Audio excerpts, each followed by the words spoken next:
आणि पुढची महत्त्वाची बातमी बघूया। टीईटी पेपर फुटीच्या प्रकरणामध्ये 14 आरोपींना भिवंडी कोर्टामध्ये हजर करण्यात आलं। पोलिसांनी 5 दिवसांची कोठडी मागितली। टीईटी प्रकरणामध्ये आतापर्यंत 15 आरोपींना अटक करण्यामध्ये भिवंडी पोलिसांना यश आलेलं आहे आणि आता पोलिसांकडून त्यांच्या 5 दिवसांच्या कोठडीची मागणी करण्यात आली आहे।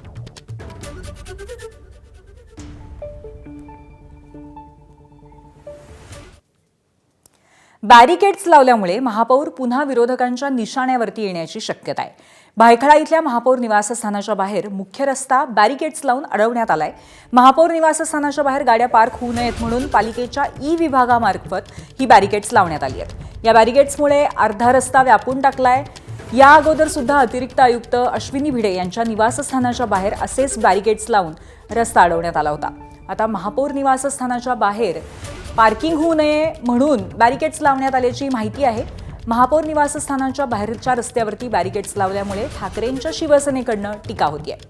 2.5 वर्ष महापौर असणार आहात तोपर्यंत बॅरिकेड्स लावणार आहात का, त्याचा सामान्यांना त्रास का, असे प्रश्न उपस्थित करत ठाकरेंकडनं आक्षेप घेण्यात आलाय।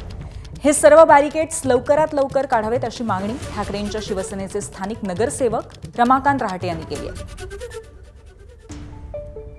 मी त्या ठिकाणी चौकशी केली की त्या ठिकाणी गाडी पार्किंग होते म्हणून ते लावले। बोल याचा अर्थ 2.5 वर्ष तिथे ठेवणार का, आणि रस्ता महानगरपालिकेचा आहे, ट्रॅफिक होणार तिथे, तर तुम्ही तिथे पेपर लावा, हे आपला बोर्ड लावा ना की सतत पार्किंग करू नये म्हणून। आणि असं जर कारभार होत असेल तर ठीक नाही। ते जे ते मग सगळे महापौर दरवर्षी 2.5 वर्षानंतर येतील आणि कंटिन्यू जर असं लावत बसतील तर रस्ते अडवले जाणार नाही का। पण त्या ठिकाणी मी अधिकाऱ्यांना सूचना केली आहे, कृपया तातडीने ते काढून घ्या।